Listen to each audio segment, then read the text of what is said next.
My channel. तो आज हम जिस वीडियो पे रिएक्ट करेंगे उसका टाइटल है explained extremism in Pakistan cricket controversy, ICC Cricket World Cup 2024 by RJ Ronak। हाँ, आरजे रौनक की वीडियोस बहुत अच्छी होती हैं। तो गाइस अगर हम वीडियो शुरू करें उससे पहले आप लाइक शेयर कमेंट कर देना। वीडियो में यार कुछ तो कमेंट करो कि हमें आइडिया मिले। दोस्तों, पाकिस्तान के फॉर्मर क्रिकेटर हैं कामरान कामरान अकमल। वैसे तो ये अकमल हैं, लेकिन इन्होंने जो बात कर दी है उससे लगता है कि ये सच में कम अकल हैं। मौका था भारत और पाकिस्तान के मैच का, अर्शदीप को लास्ट ओवर फेंकने आना था, पाकिस्तान को जीतने के लिए काफी रन चाहिए थे। उसी वक्त ये कम अकल भाई साहब एक टीवी चैनल पर बैठकर अपनी 2 कौड़ी की राय दे रहे थे। अर्शदीप के उस आखिरी ओवर से पहले कम अकल भाई साहब ने अर्शदीप के सिख होने का मजाक उड़ाया और उस पर एक बेहद घटिया कमेंट कर दिया। देखिए, लास्ट ओवर करना है हर्षदीप सिंह ने, वो वैसा उसका रिदम ही लग भी सकता है। आपको पता, फिर 12 बज गए हैं। उनके इस बयान की क्लिप यहां वहां फैली तो हंगामा हो गया। दुनिया भर में कम अकल भाई साहब की तू होने लगी। भज्जी भाई भी अपने गिनते कम है और मारते ज्यादा हैं। उन्होंने ट्वीट करके कामरान कम अकल को सिखों का इतिहास याद दिलाया। मामला जब ज्यादा तूल पकड़ने लगा तो कामरान ने अपनी मूर्खता के लिए माफी मांगी और कहा कि मैं सिखों की इज्जत करता हूं। मगर सवाल यह है कि क्या कामरान अकमल की सच में जबान फिसल गई थी? क्या उन्होंने वो बयान जल्दबाजी में दिया था? ना, बिल्कुल नहीं। दरअसल कामरान अकमल के बयान के पीछे एक ऐसी घिनौनी सोच है जो सिर्फ उनमें ही नहीं, लगभग हर पाकिस्तानी खिलाड़ी में कूट कूट कर भरी है। क्योंकि गलती एक खिलाड़ी से हो सकती है, लेकिन जब हम पीछे मुड़कर देखते हैं तो पता चलता है कि ऐसे एक नहीं 20 पाकिस्तानी क्रिकेटर्स हैं जो या तो कभी दूसरे धर्म का मजाक उड़ाते हैं, दूसरे के सांवले रंग पर हंसते हैं, और तो और छोड़ो, वो लोग अपनी ही टीम में दूसरे इलाकों से आए हर बंदे की बेइज्जती भी करते हैं। तो आज की इस वीडियो में हम पाकिस्तानी खिलाड़ियों और पाकिस्तानी कौम की ऐसी ही घिनौनी सोच को नंगा करने वाले हैं। यह वीडियो बनाना इसलिए भी जरूरी है ताकि आपको यह पता लग सके कि एक तरफ हिंदुस्तान जैसा देश है जहां ऑटो चलाने वाले का लड़का सिराज भी देश का ज्यादा पैसा कमाने वाला फास्ट बॉलर बन सकता है, जहां सिख कम्युनिटी से आया अर्शदीप भी टीम इंडिया का लीडिंग बॉलर बन जाता है, संजू सैमसन एक क्रिश्चियन भी आईपीएल टीम का कैप्टन बन जाता है, और दूसरी तरफ पाकिस्तानी टीम जो अपनी टीम को तो छोड़ो दूसरी टीम में दूसरे धर्म के लोगों की इज्जत तक नहीं करते। तो क्या है पाकिस्तानी क्रिकेट टीम की मजहबी कट्टरता और नस्ल भेद का पूरा इतिहास? आइए आपको बताते हैं। वीडियो पसंद आए तो इसे शेयर करिएगा और चैनल को भी सब्सक्राइब करिएगा। शुरू करते हैं। 12 बज गए हैं। 6 से 8 प्लेयर जो हैं वो पठान होते हैं। नमस्कार दोस्तों, मैं हूं रौनक और आप देख रहे हैं फन तंत्र। दोस्तों, ये साल था 2019। पाकिस्तान की टीम साउथ अफ्रीका के खिलाफ ओडीआई खेल रही थी। अफ्रीका के बल्लेबाज फुलकवायो काफी देर से क्रीज पर टिके हुए थे। सरफराज अहमद जो उस मैच में पाकिस्तानी टीम के कैप्टन भी थे और विकेट कीपर भी, वो विकेट के पीछे से बोलते हैं, अबे काले, तेरी अम्मा आज कहां बैठी हुई है? क्या पढ़वा के आया है आज? उनका यह भद्दा कॉमेंट स्टंप माइक में कैच हो जाता है। मैच रेफरी तक बात पहुंचने के बाद सरफराज को माफी मांगनी पड़ती है और उन्हें 4 मैचों के लिए सस्पेंड कर दिया जाता है।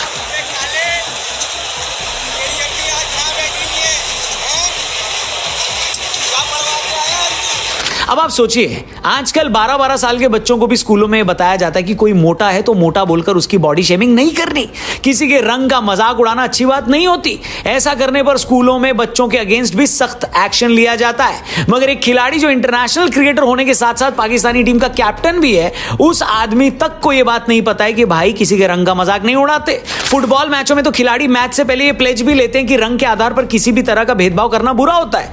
पूरे मैच के दौरान पीछे इलेक्ट्रॉनिक साइन बोर्ड पर एंटी रेसिज्म स्लोगन भी चलता रहता है ताकि छोटे बच्चे भी अवेयर हो सकें। मगर पाकिस्तानी टीम के कप्तान को इतनी अकल नहीं है भाई कि किसी व्यक्ति को काला बोलकर उसका मजाक नहीं उड़ाना होता।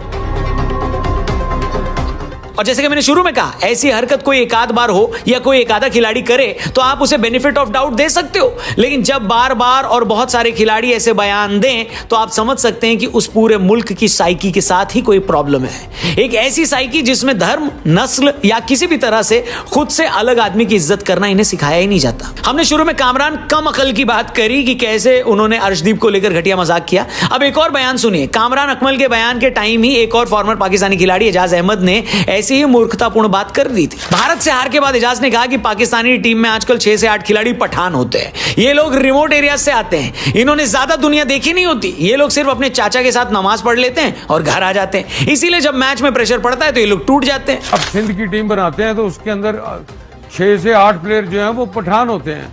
तो उनके पास ना एजुकेशन है, ना उनके पास कोई एक्सपोजर है। वो सुबह उठते हैं या दोपहर को अपने वालिद के साथ या चचा के साथ, भाई के साथ नमाज पढ़ने जाते हैं और घर आ जाते हैं और उसके वो घर से बाहर नहीं निकलते। जब प्रेशर आता है ऐसा तो उसमें आके इनकी नर्व्स उसके साथ नहीं होती। आप लेवल देखिए इन भाई साहब की बात का, वो भी उस प्लेयर का जो खुद इतने सालों तक पाकिस्तानी टीम का हिस्सा रहा है। बजाय पाकिस्तान की हार को क्रिकेटिंग नजरिए से एनालाइज करने के, ये बंदा उसमें भी नस्ल ले आया। एक तरह से ये साबित करने की कोशिश कर रहा है कि टीम में इस वक्त जो पठान खिलाड़ी हैं उनके कमजोर टेम्परामेंट की वजह से हम हारे हैं। और अगर आपको यह लग रहा है कि पठानों को लेकर एजाज की जबान फिसल गई होगी तो आपकी ये कंफ्यूजन भी मैं दूर किए देता हूं। जो लोग पाकिस्तानी क्रिकेट का या समाज का इतिहास नहीं जानते उन्हें बता दूं कि 47 में पाकिस्तान बनने के बाद से पाकिस्तान का पंजाब सूबा देश में हर जगह हावी रहा। फिर चाहे वहां की सेना हो, पाकिस्तान की टीवी इंडस्ट्री या पाकिस्तान की क्रिकेट टीम। पाकिस्तान के पंजाबी मुसलमान ने अपने ही देश के किसी और बाशिंदे को कभी इज्जत नहीं दी। 71 में बांग्लादेश अगर पाकिस्तान से अलग हुआ तो उसकी भी यही वजह थी। पाकिस्तान के सीनियर जर्नलिस्ट हसन निसार ने एक टीवी इंटरव्यू में खुद कहा कि जब हम कॉलेज में पढ़ते थे तो मैंने खुद देखा है कि कैसे बंगाली मुसलमानों का हमारे कॉलेज में मजाक उड़ाया जाता था। उन्हें काला बोलकर चिढ़ाया जाता है, कहा जाता था कि उनसे तो बदबू आती है, ये लोग मच्छी खाते हैं। हसन समेत वहां के कई पत्रकार इस बात को अंडरलाइन करते हैं कि अगर बांग्लादेश बना तो इसमें भारत का नहीं बल्कि खुद पाकिस्तान की उस सोच का हाथ है जो अपने से अलग जबान बोलने वाले बांग्लादेशियों को अपने साथ नहीं जोड़ पाई। और तो और आपको यह जानकर भी हैरानी होगी कि जिस बांग्लादेश के नाम में बांग्ला है, 71 से पहले उसी पूर्वी पाकिस्तान में पाक फौज ने बांग्ला भाषा की जगह उर्दू थोपने की कोशिश करी थी। इसी पाकिस्तान ने आज तक कभी सिंधियों के अलग कल्चर, उनकी अलग भाषा को एक्सेप्ट नहीं किया। यही वजह है कि सालों तक कराची हिंसा की आग में जलता रहा। पाकिस्तान के हुक्मरानों ने इतने सालों में सिंध के कैरेक्टर को ही चेंज कर दिया। पाकिस्तान की सरकार ने कभी खैबर पख्तूनख्वा के लोगों को उनका हक नहीं दिया। इसलिए अगर एजाज अहमद एक क्रिकेट प्रोग्राम में मैच की बात करते पठानों पर तकनीद करने लगे तो ये ऐसे ही नहीं हुआ है। दरअसल इन लोगों के खून में ही ये बात घुसी हुई है। सच तो ये कि ये लोग निजी बातचीत में पठानों को कम अकल बोलते हुए उनका मजाक भी उड़ाते हैं। अगर अफगानिस्तानी दर्शक पाकिस्तान की टीम से इतना चिढ़ते हैं तो उसकी एक वजह यह भी है। आपको पिछले साल का 50 ओवर वाला वर्ल्ड कप तो याद होगा जब पाकिस्तानी टीम भारत के हाथों बुरी तरह जलील हुई थी। ये लोग सेमीफाइनल में भी नहीं पहुंच पाए थे। उस वक्त भी पाकिस्तानी टीम और पाकिस्तानी क्रिकेट बोर्ड को क्रिटिसाइज करते हुए अब्दुल रज़ाक ने कुछ ऐसा स्टेटमेंट दे दिया था कि लोगों के दिमाग के परखच्चे उड़ गए थे। पाकिस्तानी बोर्ड की आलोचना करते हुए अब्दुल रज़ाक ने कहा कि अगर आप ऐश्वर्या राय से शादी कर लोगे तो आप ये उम्मीद कैसे कर सकते हो कि आपके बच्चे बड़े गुणवान होंगे। जरा सोचिए, एक एक्स क्रिकेटर जो पूरी दुनिया घूमा है, दुनिया घूमकर उसने पूरी दुनिया का कल्चर भी देखा है, मगर उस बंदे में इतनी अकल नहीं है कि अपने क्रिकेट बोर्ड की आलोचना करते हुए एक औरत को टारगेट नहीं करना होता। ऐश्वर्या राय से शादी करके अच्छे बच्चे पैदा नहीं बोलने का क्या मतलब है? क्या पाकिस्तान में एक फिल्मी एक्टर्स को एक खराब औरत माना जाता है जो घटिया काम करती है? मतलब क्या ही बेतुका और नीच बयान था ये। मगर तब भी उस बयान पर हंगामा हुआ तो रज़ाक ने माफी मांग ली कि नहीं, मेरी तो जबान टूट गई थी। अरे भाई, क्यों नहीं मान लेते कि तुम्हारी जबान नहीं फिसलती? दरअसल तुम लोगों को ये पता ही नहीं कि दूसरे के मजहब का और रंग का मजाक नहीं बनाना होता। तुम्हें किसी ने ये नहीं सिखाया कि कोई औरत अगर फिल्म में करती है तो सिर्फ फिल्म लाइन में होने के कारण वो बिकी हुई नहीं हो जाती। और मजे की बात क्या है पता है? पाकिस्तान में एक खिलाड़ी ऐसा कोई वाहियात बयान दे भी देता है तो उसे ज्ञान देने वाले 10 खिलाड़ी आगे आ जाते हैं। जैसे रज़ाक के टाइम ज्ञान देने रमीज राजा आगे और कुछ दिन बाद खुद रमीज राजा विवियन रिचर्ड्स को काला बताने वाली घटिया शायरी पर दांत निकाल कर हंस रहे थे कि जो लड़कियां खुद को कहती हैं मलका आलिया, जो लड़कियां खुद को कहती हैं निसार साहब, हाँ सुन रहा हूँ, उनको फिर मिलता है मिस्टर कालिया।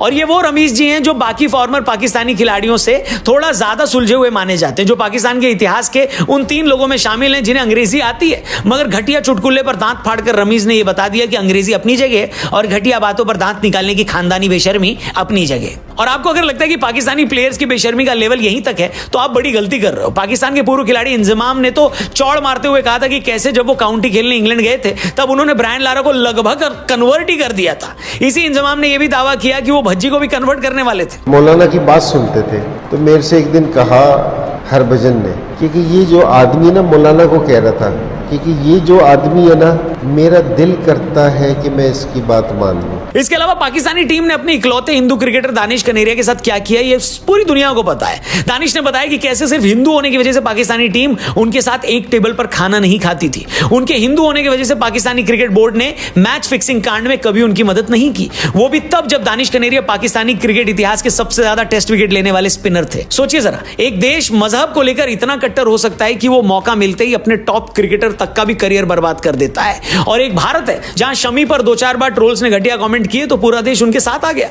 खुद विराट ने आगे आकर स्टेटमेंट दिया। ये शमी ही थे जिन्हें खुद प्रधानमंत्री मोदी ने वर्ल्ड कप फाइनल की हार के बाद गले लगाया था। ये शमी ही थे जिन्हें आउट ऑफ द वे जाकर अंतिम तारीख निकलने के बावजूद खेल रत्न दिया गया। और शमी ही थे जिनके शानदार परफॉर्मेंस के बाद यूपी सरकार ने उनके गांव में उनके नाम पर क्रिकेट स्टेडियम बनाने का ऐलान कर दिया।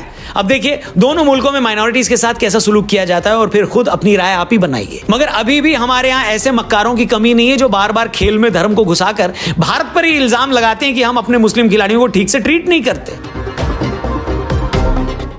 देखिए क्या है ना, आपके लिए ये समझना बहुत जरूरी है कि ऐसा नहीं है कि पाकिस्तानी आवाम या वहां का समाज तो बहुत भला है मगर वहां के क्रिकेटर ही कमीने निकल गए ना।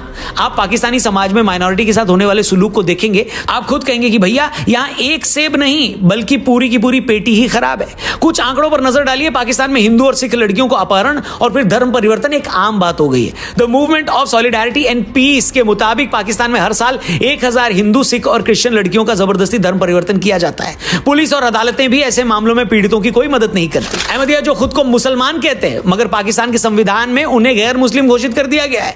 हर दिन अहमदिया मुसलमानों के खिलाफ हिंसा होती है, उनके धार्मिक स्थानों को तोड़ा जाता है, अदालतों में उनके साथ भेदभाव होता है, उन्हें सामाजिक बहिष्कार झेलना पड़ता है। The human rights commission of Pakistan की खुद की रिपोर्ट के मुताबिक अहमदिया मुसलमानों के खिलाफ हिंसा, उनकी हत्या और उनके साथ होने वाले डिस्क्रिमिनेशन के सैकड़ों मामले दर्ज होते हैं।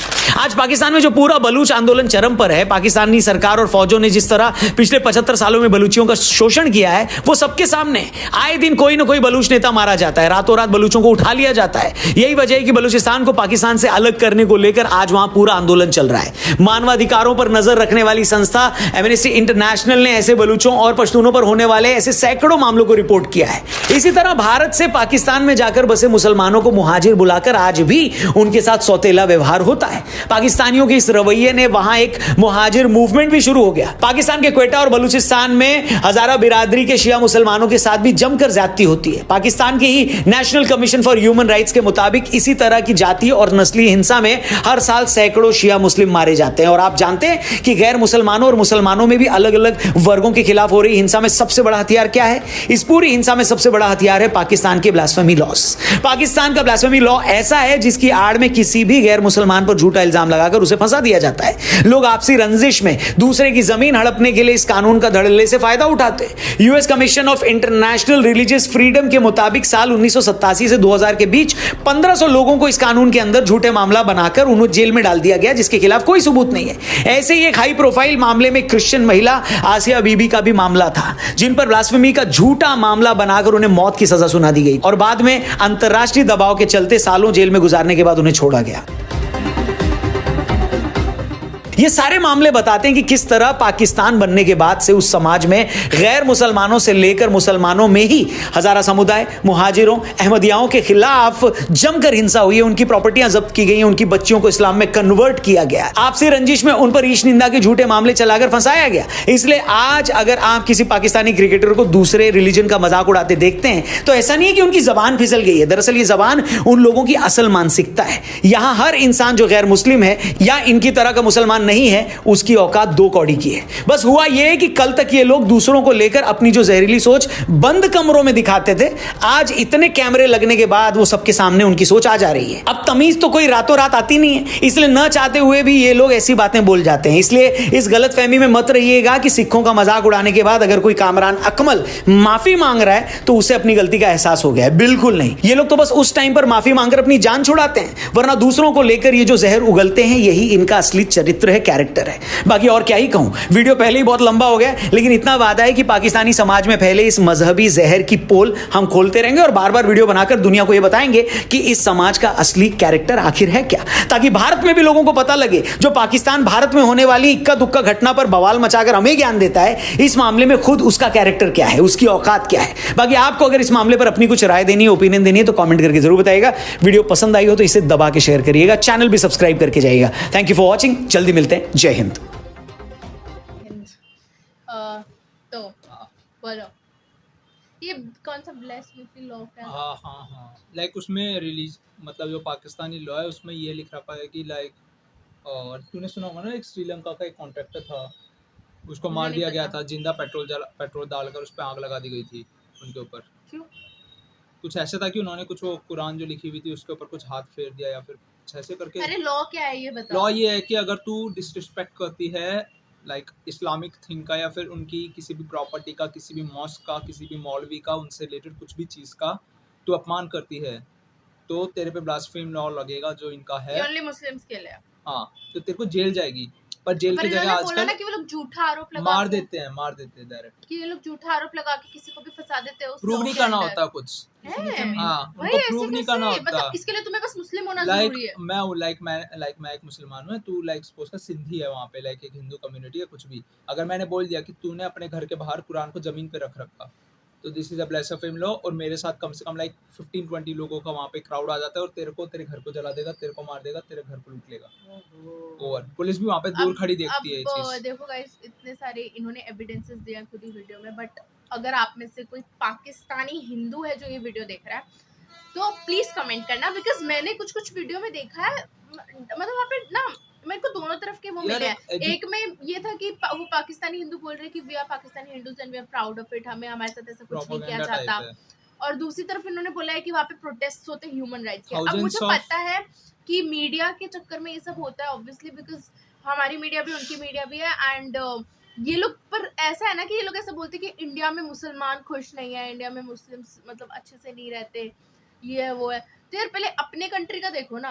इंडिया के मुस्लिम के साथ तो ये जाति तो नहीं होती जो वहाँ पे हो रही है, तो यहाँ तो हिंदू मुस्लिम का कोई ऐसा कोई ना बैर है ना कोई दिमाग में ये चीज है, तो सभी इक्वल है यहाँ, तो कोई ऐसा है ही नहीं कि हिंदू मुस्लिम है। जैसे उन्होंने बोला कि मोहम्मद शमी के ऊपर जब उनको ट्रोल किया गया था क्रिकेटर को, तो विराट कोहली ने खुद भी बोला था अगर ऐसा कुछ होता तो विराट कोहली का क्या मतलब था कमेंट करने का। यार एक एजुकेशन की कमी होती है उनमें, लाइक कितना डिवीजन कर रखे हैं वो लोग। क्रिकेट का मतलब फॉर्म नहीं चल रहा तो उनके वो प्लेयर्स में एक्चुअली उनका बोलते हैं कि पठानों से उनकी कभी बनी नहीं, तब भी अफगानिस्तान के लोग पाकिस्तान वालों से नफरत करते हैं। दानिश कतारिया के बारे में जो वीडियो में बताया ना, उस बंदे का करियर बर्बाद हुआ था स्पिनर का। अभी कहाँ पे है वो? इंडिया में आ जाओ यार, India not in cricket team, Pakistan की टीम से निकाल दिया उसके में। बोलते थे लिटरली उसके में मतलब मैच फिक्सिंग का आरोप लगाते थे, नॉन मुस्लिम है, नॉट कमिटेड है, मतलब कंट्री के लिए वो अच्छा सर्व नहीं कर रहा है क्योंकि वो एक मुस्लिम नहीं है। हाँ, मैंने ना एक ये देखा था कि मतलब हर कंट्री में नेगेटिव लोग होते हैं, जैसे कि आई थिंक शमी के ऊपर भी कुछ आरोप था ना कि वो मुस्लिम है, वो उन्हीं चीज का जिक्र किया था शायद उन्होंने वीडियो में कि वो मुस्लिम है इसलिए वो विकेट ले रहा है, बट ऐसा कुछ नहीं है। सब अगर वो मुस्लिम होते तो फिर वो द्रौपदी मुर्मू जी जो हमारी प्रेसिडेंट है वो उन्हें वो क्यों देती, खेल रही थी। वही बात है, और मोदी जी ने उनको गले में लगाया था। यार ऐसा तो कुछ नहीं है यार। और विराट कोहली ने खुद आगे आके मतलब उनके बारे में वो किया, बयान दिया, तो ये थिंकिंग पता नहीं है कहाँ से उनके दिमाग में ये चीज आती है। काला गोरा तो इंडिया में तो कुछ ऐसा होता ही नहीं है भाई। एक एजुकेशन की पूरी लाइक उनके में लिटरली मतलब एक वो होता है ना कि, और अच्छा ही हुआ कि बांग्लादेश अलग हो गया। वहाँ पे 1000 ऑफ पीपल आज भी मरते हैं, लाइक वहाँ पे सिंधी पीपल जो होते हैं उनका यूनिक कल्चर है, अलग है पाकिस्तान से। उनके में लाइक राजस्थान जैसा होता है ना कि डेकोरेटिव क्लोथ्स, और उनसे ऊंट पे लाइक कैमल के ऊपर, एंड वहाँ पे बिल्कुल ही डिफरेंट टोपोग्राफी भी अलग होता है, जगह का लोकेशन। वहाँ पे लाइक वाइट डेजर्ट होता है, सब कुछ डिफरेंट है सिंध में। और पंजाब इज लाइक डिफरेंट, तो कराची आज के दिन में भी लाइक वहाँ पे बहुत डिफरेंस होता है। नहीं तो इस चीज के लिए चिढ़ाना नहीं चाहिए ना कि जैसे कोई काला है तो उसको या मोटा है या छोटे कद का है या पतला है या जो कुछ भी है, तो चिढ़ाना किस लिए उसको? ये सब कुछ भगवान ने बनाया, सब बराबर रहो ना। वो खुद की टीम वालों को भी चिढ़ाते हैं भाई। वो टीम में उसको वो मानते हैं ना एक वीकर सेक्शन है जो टीम को कंप्लीट नहीं कर रहा, फिर भी वो तुम्हारी कंट्री को रिप्रेजेंट कर रहे हैं, तभी तो निकाल दिया। और ऊपर से ये जो इन्होंने पंजाबी सिख कम्युनिटी पे जो इन्होंने ये बयान दिया था, ये मैंने भी थोड़ा सुना था कि वो कुछ बोल रहे थे 12 बजे एंड सिख का कुछ से मतलब कुछ हिस्ट्री कुछ ऐसे रिलेटेड रही है, जो हरभजन सिंह ने कमेंट किया था कि इसका प्रॉपर मीनिंग ये है और गलत वे में उसको बोला जाता, पता नहीं ऐसा कुछ यार। था। मौलाना का सुना, लाइक हरभजन मेरे से कन्विंस हो गया था, वो बोल रहे थे ये जो बोल रहे हैं वो सही बोल रहे हैं। इनका माइंडसेट ही वैसा है। ये थोड़ा मतलब बोलने से पहले सोचते भी नहीं है ना कि क्या बोल रहे हैं, जो मतलब मुंह में आया वो चीज बोल दिया बस। इनको ये ऐश्वर्या राय का कमेंट देख लो। हाँ, उनके में ये है ना कि मतलब इस्लाम में कुछ हराम है या फिर कुछ ऐसे करके है कि तू अगर अपनी मतलब वो कर रही है, उनके हिसाब से लाइक लड़कियों को मतलब हिजाब ढक के रखना चाहिए, वरना जो मुस्लिम्स इंडिया से गए हैं ये लोग उनको भी इंफीरियर मानते हैं। हाँ, भाई चाहते क्या हो, वो तो मुस्लिम ही है ना। अबे मतलब कम्युनिटी सोसाइटी कैसे बढ़ती हुई है। फर्स्ट लेवल जो इंडिया से मुस्लिम गए वो उनके लिए उन्होंने एक्सेप्ट नहीं किया, सिया सुन्नी है शायद, उन्होंने भी एक्सेप्ट नहीं किया। Second is about Shia Sunni, third is about Hazara Muslims, and fourth one is about like Ahmadiyas, जो उनके में लोअर कास्ट मुस्लिम्स होते हैं। ये भी होता है क्या? अहमदियास अरे लोअर कास्ट मुस्लिम तो है मुस्लिम्स, ना? हाँ एक इंडिया के मुस्लिम्स, एक सिया मुस्लिम्स एंड एक ओके हजारा गाइस, मुस्लिम्स। हो गया। तो बहुत गाइस difference है। That is it for today. और अगर आप चाहते हो कि हम और ऐसी वीडियोस पे रिएक्ट करें तो प्लीज कमेंट सेक्शन में लिखना। ऑल्सो ये अपना व्यूज भी लाइक कमेंट सेक्शन में डाल प्लीज देना, कमेंट सेक्शन में व्यूज डालना अगर कोई पाकिस्तानी वीडियो देख रहा है तो, कोई भी डाल एंड दे। इंडियन भी देख रहा है तो मोस्ट वेलकम। तो गाइज इस वीडियो के लिए इतना ही। आप लाइक कर देना, शेयर कर देना, कमेंट कर देना, ऑल्सो सब्सक्राइब कर देना चैनल को। तो मिलते हैं अगली वीडियो में, जब तक के लिए आ जय हिंद।